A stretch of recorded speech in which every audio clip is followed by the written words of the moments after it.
नमस्कार साथियों। आज एनसीईआरटी 3.5 के कुछ प्रॉब्लम को सॉल्व करने का तरीका सीखेंगे। हमारा टॉपिक है निम्न रैखिक समीकरण के युग्म में से किसका हल अद्वितीय होगा, अनेक हल होगा, कोई हल नहीं होगा। यदि अद्वितीय हल है तो वर्ग गुणन विधि से हल ज्ञात करें।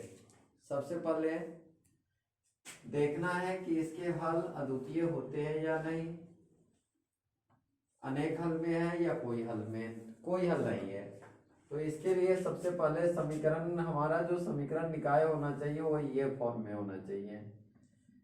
a1x plus b1y plus c1 equal to 0, a2x plus b2y plus c2 equal to 0, इस फॉर्म में होना चाहिए।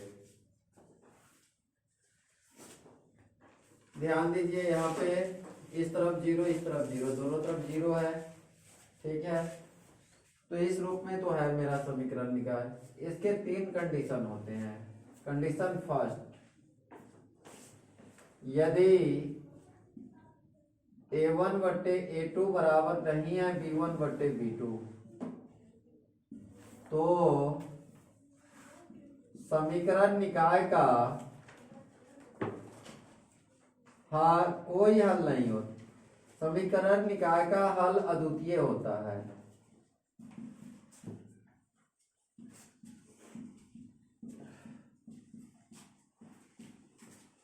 यदि a1 बट्टे a2 बराबर नहीं है b1 बट्टे b2 तो समीकरण निकाय का हल अद्वितीय होता है। केस 2, यदि a1 बट्टे a2 बराबर b1 बट्टे b2 और थर्ड कंडीशन c1 बट्टे c2 बराबर नहीं है, तो इस स्थिति में समीकरण निकाय का कोई हल नहीं होता है। और केस 3,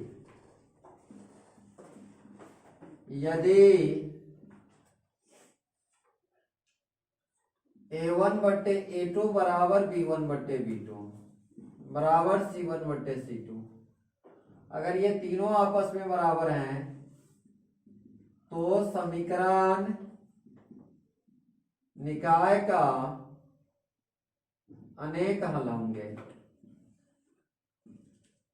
यही 3 कंडीशन है, जिस 3 कंडीशन के थ्रू हम पता कर सकते हैं कि हल अद्वितीय होंगे, कोई हल नहीं है या अनेक हल होंगे। चलिए पहले इसको देख लेते हैं। पहला क्वेश्चन में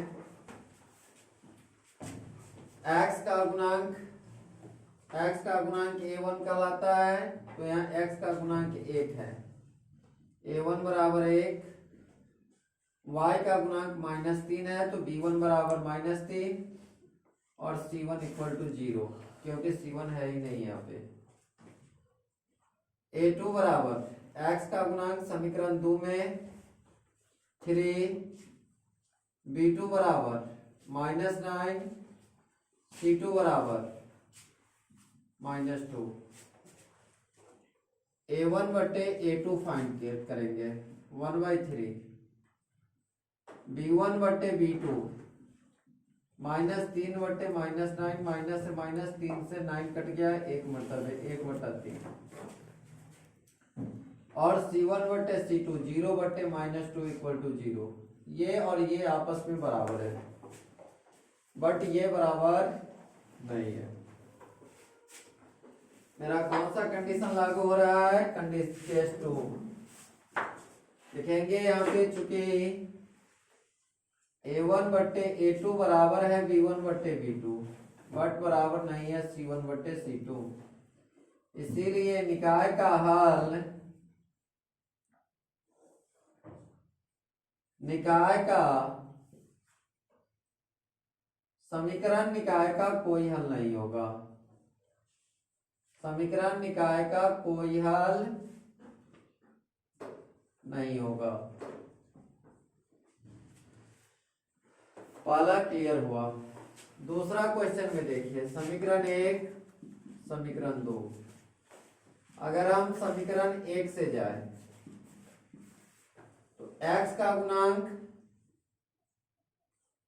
2 है तो a1 बराबर 2, y का गुणांक 1 है तो b1 बराबर 1, और ये इस तरफ आ जाएगा क्योंकि RHS में 0 होना चाहिए, तो c1 बराबर -5, a2 बराबर 3, b2 बराबर 2, और इसी प्रकार ये इधर आ जाएगा तो c2 बराबर हो जाएंगे -8। चलिए पहले a1 बटे a2 निकाल लेते हैं। a1 बटे a2, तो a1 बटे a2 2/3, b1 बटे b2 1/2, और c1 बटे c2 -5/8, माइनस से माइनस गया 5/8। यहाँ तो यही दोनों आपस में बराबर नहीं है, तो इसका जिक्र करने की कोई जरूरत है ही नहीं मुझे। क्लियर है कि ये दोनों जब आपस में बराबर नहीं है, कंडीशन फर्स्ट अप्लाई होगी। चूंकि a1 बटे a2 बराबर नहीं है b1 बटे b2, इसीलिए समीकरण निकाय का अद्वितीय हल होगा। समीकरण निकाय का अद्वितीय हल होगा। अब वर्ग गुणन अप्लाई करते हैं। अगर अद्वितीय हल है तो यहाँ पे दिया हुआ है कि यदि हल अद्वितीय हो तो वर्ग गुणन विधि से हल ज्ञात करें। तो हल ज्ञात करने के लिए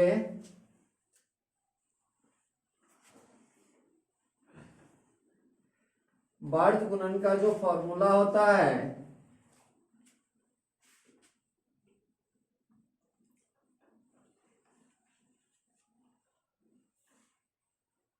वर्ग गुणन का जो फॉर्मूला होता है, ध्यान दीजिएगा।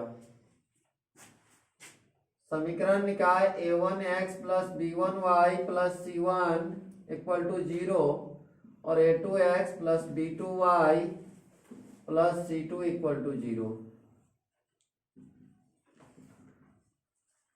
x जब लेंगे तो y के गुणांक और कांस्टेंट टर्म पर विचार करेंगे, इससे मतलब नहीं। अर्थात x के बटा में b1 b2 c1 c2।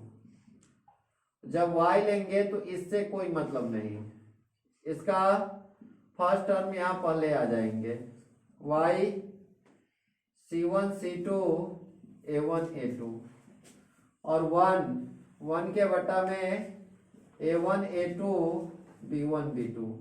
फिर इसका क्रॉस मल्टीप्लाई करके तब वर्ग गुणन में हल करते हैं। आइए उसी तरीका से इसको सॉल्व करें। सबसे पहले निकाय का हल अद्वितीय है, अतः x बटे क्या है b1 b2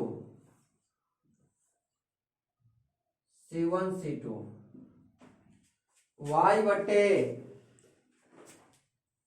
c1 c2 a1 a2, 1 बटा a1 a2 b1 b2। Cross multiply कर दीजिए, x बटा b1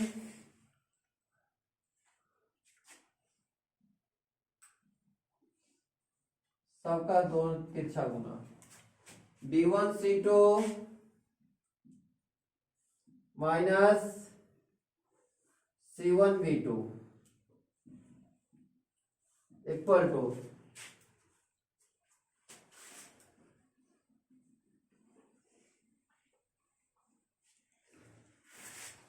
y बटे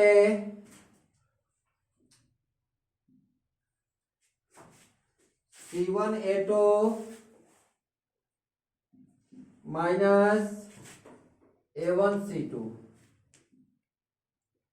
प्लस 1 बट्टा a1 b2 minus b1 a2।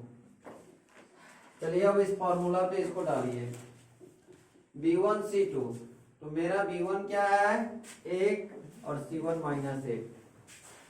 x बराबर आ जाएंगे 1 multiply -8 minus C1V2 -5 multiply 2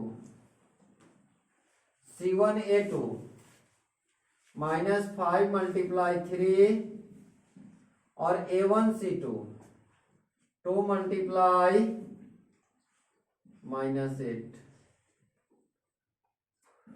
1 A1B2 2 multiply 2 और B1A2 1 मल्टीप्लाई 3 x बटा -8 प्लस 10 y बटा -15 प्लस 16 1 बटा 4 -3 -8 और प्लस 10 हो जाएंगे 2 y -15 प्लस 16 1 और 1/1 एक बार इसके बराबर में इसको ले लो और एक बार y बटे 1 equal to 1/1 cross multiply x गुने 1 बराबर 1/1 है 2 गुने 1 तो x बराबर 2 y मल्टीप्लाई 1 बराबर 1 गुने 1 तो y बराबर 1 इसीलिए x बराबर 2 y बराबर 1 आंसर। आशा करता हूँ समझ में अच्छी तरीके आ गया हो।